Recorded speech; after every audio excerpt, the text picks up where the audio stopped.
Mijoz sizdan raqib uchun ketmaydi. U sizda qolish uchun sabab tugaganida ketadi. Ko'p holatlarda biznes egalari o'zini aldaydi. Raqobatchida tovar arzonlashib ketdi yoki marketingi kuchli qilib yubordi, reklamasi kuchli bo'lib ketdi yoki bozor o'ldi deydi. Lekin aksariyat holatlarda mijoz arzonroq raqobatchiga ketmagan bo'ladi. U anchadan beri sizdan uzilib kelayotgan bo'ladi. Qachon uziladi? Savol bersa, javobini kutib qolgan bo'ladi yoki umuman javob bermagan bo'lasiz.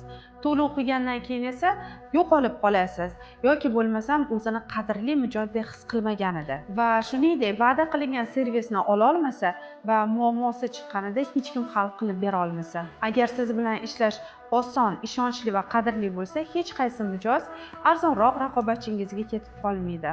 Agar sizga mijoz hech nima demasdan indamay ketayotgan bo'lsa, muammo bozorda emas, balkim ichkarida. Izohlarda audit degan so'zni yozing va biznesingizda pul yo'qolayotgan nuqtani topishda amaliy yordamga yoziling.